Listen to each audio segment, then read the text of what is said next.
Halo kawan semua dimanapun kamu berada. Ketemu lagi dengan saya Arniatiku Goya dalam program Kitong Berharga. Program ini bertujuan agar kitong sebagai remaja atau pemuda dapat bertumbuh dalam kitong pu iman dan juga sebagaimana kitong dapat berkembang dalam hidup secara sosial. Dalam program lalu, kitong sudah dengar cerita tentang keluarga terkait dengan kesetaraan gender, yaitu pekerjaan rumah tangga seperti masak, cuci piring, jaga anak, bawa noken atau bawa barang, atau hasil kebun. Nah, kali ini kitong akan dengar cerita yang masih sekitaran keluarga, yaitu tentang kekerasan dalam rumah tangga. Seringkali kitong dengar-dengar informasi atau berita dari televisi, radio, atau internet, atau dari lingkungan sekitar tentang adanya suami yang pukul istri, sampai luka-luka dan masuk rumah sakit, bahkan sampai meninggal dunia. Tentunya, kitong sebagai manusia makhluk sosial merasa sedih atau merasa kasihan sekali dengar isu seperti ini. Apalagi kalau itu terjadi di tetangga atau di dalam kitong pu keluarga. Pasti kitong merasa ganas sekali, bahkan kitong mau balas dendam. Karena terkadang kita memiliki pemahaman kalau mata ganti mata, gigi ganti gigi. Nah, kawan semua, biar tidak penasaran dengan ceritanya, untuk ini mari kitong dengarkan dramanya. Drama ini diperankan oleh Sipora Kosai dan juga Rainer Grimaldi. Selamat mendengarkan.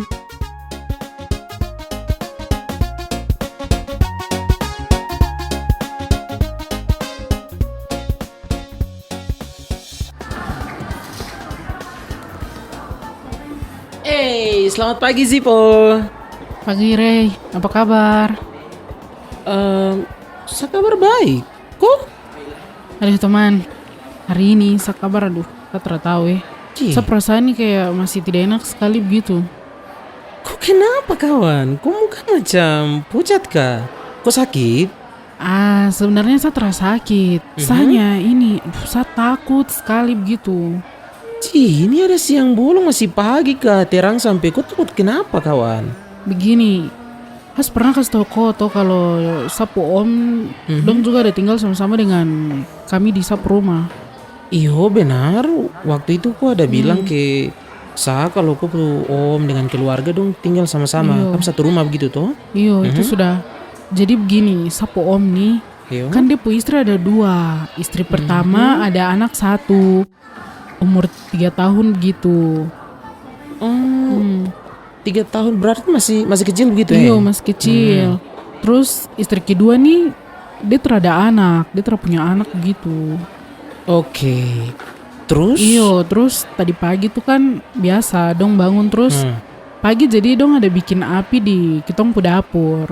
Jadi kitong pu tungku api tuh kan dia pu penahan panci pakai besi toh. Iya. Jadi dong semua tuh ada duduk di samping tungku gitu sambil asar-asar badan dekat api untuk kasih hangat badan. Lalu? Iyo, baru tahu macam istri kedua nih bicara bagaimana sampai yang sapu om depu istri pertama nih dengan ini yang istri kedua nih dong ini nih baku angkat sudah. Dong baku bicara sampai kacau sudah. Baru sapu om itu dia ada di situ tuh? Iyo, baru sapu om dia ada duduk-duduk di tengah dong 2 kah. Duduk saja, baru sapu om tuh tersuruh dong 2 berhenti kah? Masih pagi kah? Iyo, aku dengar dulu. Om nih su bilang dong 2 stop. Tapi istri kedua nih tambah terus dia tambah bicara. Untungnya panci yang ada di tungku yang ada isi air panas tuh dong su angkat jadi. Om nih su emosi toh. Jadi sapu om dia pegang besi yang kita nggak ada pakai tahan panci nih. Terus pace kok langsung bladep istri kedua tuh di dep tangan nih pas di lengan bagian bawah. Tunggu, itu besi panas tuh. Besi panas nih. Pace kok bladep istri kedua nih langsung di dep tangan sudah, baru dia taruh nih bukan 1 kali kah. Ada 2 kali ke 3 kali begitu nih dia pukul dep istri pe tangan. Ini besi nih baru panas besi lagi. Panas, itu sudah. Itu pasti sakit. Baru dep istri kedua nih macam dia duduk menangis nih yang terbaik punya. Dep tangan ini kan su tanda melepuh dengan besi panas tuh baru bengkak, baru kayak ungu-ungu kemerahan begitu nih. Sayang, baru di rumah menangis gitu, kamu terbawa dia ke rumah sakit kah? Jangan sampai maci kok tangan itu patah kah, bagaimana kah? Itu lagi, saya lihat dia dapat pukul di depan saya, jadi saya kayak kasihan. kaget. Terus saya rasa takut juga, jadi perasaan tuh macam tidak enak sekali gara-gara kejadian tadi pagi tuh. Baru dia punya istri pertama tuh bagaimana? Itu untung pas dia ada pangku anak kecil, jadi sap om taruh pukulan ke dia punya istri pertama nih, hanya dia punya istri kedua tuh yang terima los-los nih. Dia pukul dia punya istri kedua kasihan tuh, sekali. kasihan. Tapi jangan sampai pace nih dia emosi karena istri kedua tuh dia kasih keluar kata-kata yang pancing pace, dia bikin tersenang ke apa? Iyo, mungkin begitu juga kak. Soalnya tadi saya tidak perhatikan. Pas saya masuk tuh memang dong posisi masih ada bicara-bicara tuh. Yo. Karena saya juga mau posisi siap mau ke sekolah. Jadi saya cuma ambil air panas yang tadi, yang itu yang ada masak tuh. Baru pas saya angkat, saya isi air panas baru barang kejadian tuh depan sap mata tuh sudah. Depan-depan ini pasti aku kaget tuh. Kali saya kaget sekali nih. Saya takut sekali, jadi kayak saya bayangkan kalau nanti tuh sap suami kalau pukul saya kayak begitu tuh harus saya bagaimana nih. Saya ngeri sekali. Maksudnya ini pikiran sejauh sekali kawan. Itu cuma bayangan saja, karena sekarang ini macam kekerasan begitu tuh biasa begitu. Iya benar sih, tapi kok jangan bayangkan barang-barang yang aneh-aneh begitu. Memang sekarang tuh, aduh kejadian ini terlalu banyak. Suami pukul istri sampai. Tapi ini, kok masih ingat toh yang waktu itu tuh ada cerita tentang yang pace dia bunuh dia istri tuh. Benar-benar kok cerita waktu itu. Macam sekarang tuh suami pukul istri tuh macam biasa kah, trending kah, trending topik kah itu. Tapi Sani tidak, maksudnya terbiasa lihat barang-barang yang kayak begitu tuh. Jadi karena sap mama dan sap bapak tuh kan dong terbiasa kayak baku pukul kah, dong baku marah, tapi tidak sampai baku pukul. Memang dong kayak hanya ya lewat kata-kata saja, tapi tidak sampai kekerasan kayak baku pukul begitu. Pantasan kok kaget sekali, Itu karena lagi. kayak baru-baru begitu tuh depan saya muka. syok sekali, saya kaget. Nah itu dia. Setiap orang tuh saya yakin, kau juga yakin tuh bahwa setiap orang tuh punya pemikiran yang berbeda-beda. Yang waktu itu kan saya bilang, meskipun ketong kembar juga kan pasti beda tuh. Nah ada orang yang mengerti itu, mereka lihat dong pu istri sebagai penolong, pendamping. Jadi macam mau pukul tuh dong sayang sekali karena dong mengerti itu dong pu istri. Tapi ada juga laki-laki yang lihat perempuan tuh macam dong pu budak begitu kak. Bahasanya kayak yang biasa di ketong pu lingkungan sekitar itu, dong pu lingkungan ini. Dong bilang, saya sudah bayar kok tuh, jadi saya mau bikin apa di atas kok juga terserah saya. Itu lagi. Jadi kayak macam dong mau pukul sampai mati juga dong terasa bersalah. Karena dong pikir perempuan tuh sudah jadi dong pu milik sudah kayak yang tadi kok ada bilang tuh kayak kita tuh bayar kok toh, jadi kok lunas gitu. Betul, kayak itu sudah sih po. Iya dong bikin kayak perempuan tuh jadi benda kak. Jadi pas dong bayar mas kawin tuh macam sudah itu kita tuh bayar kok. Memang yang terjadi sekarang tuh seperti begitu sudah. Dong anggap dong bayar mas kawin ke sana, jadi terserah sudah dong bikin perempuan ini bagaimana. Tapi sebenarnya tujuan dari orang kawin itu bukan untuk jual beli kah, macam ketompi beli apa begitu di pasar. Bukan jual beli perempuan sebenarnya. Tapi lebih supaya manusia tuh tidak berdosa. Oh jadi sabar, jadi maksudnya bagaimana? Iya begini maksudnya kawan. Kalau laki-laki kah, perempuan kah tidak bisa menguasai diri, penguasaan diri kah ini, lebih baik mereka kawin saja daripada mereka dihancurkan dengan itu hawa nafsu itu. Oh, jadi daripada dong berbuat dosa karena dong hawa nafsu lebih tinggi, jadi lebih baik kawin begitu saja kah? Benar kawan. Kalau ada orang yang tidak menikah baru dong hubungan seks itu sebenarnya dong sedang buat dosa. Apalagi orang ini punya istri atau suami, baru kawan baru dong baku bawa lagi dengan orang lain. Nah itu kan tambah dosa lagi tuh. Iyo betul sekali.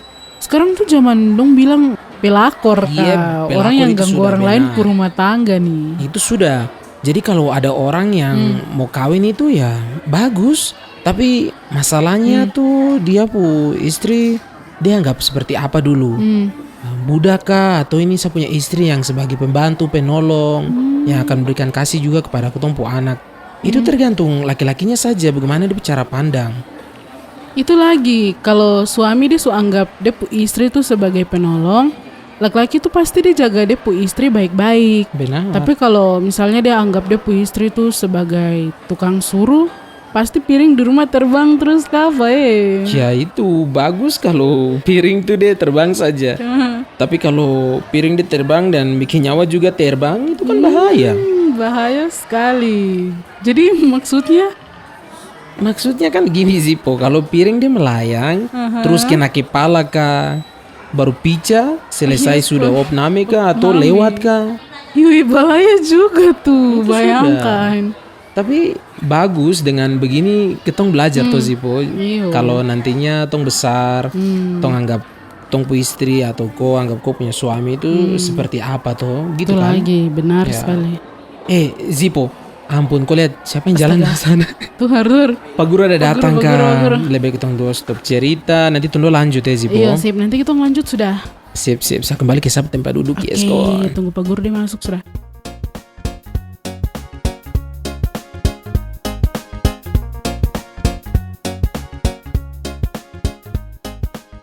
Teman-teman semua, terima kasih sudah setia mendengar dan bersama mengikuti program ini. Kiranya kitong diberikan pemahaman tentang tujuan kitong diciptakan sebagai laki-laki atau perempuan. Dan kitong bisa saling menjaga, mengasihi, dan juga menghormati sesama kitong sebagai makhluk yang Tuhan ciptakan. Teman-teman semua, program Kitong Berharga ini diselenggarakan oleh Yayasan Terang Warta Rohani yang bekerja sama dengan STKIP Kristen Wamena. STKIP Kristen Wamena merupakan salah satu perguruan tinggi yang ada di Provinsi Papua Pegunungan, tepatnya di Wamena. Saat ini, STKIP Kristen Wamena memiliki 3 program studi, yaitu pendidikan bahasa Inggris, pendidikan matematika, dan juga pendidikan guru sekolah dasar. Di sini, mahasiswa tidak hanya dibentuk secara pengetahuan saja, akan tetapi juga secara karakter spiritual dan juga sosial mereka sebagai pengikut Kristus. Kampus ini berpola asrama, sehingga mahasiswa yang belum berkeluarga dan belum bekerja diwajibkan untuk tinggal dan juga mendapat bimbingan rohani di asrama. Sekian program Kitong Berharga kali ini. Apabila teman-teman punya pertanyaan atau teman-teman terkesan dengan program ini, silakan kirim SMS atau WA ke 0852 7392 3730. Saya ulangi, 0852 7392 3730. Akhirnya, saatnya Tiko Goya pamit dari ruang dengar teman-teman semua. Sampai jumpa di topik-topik berikutnya.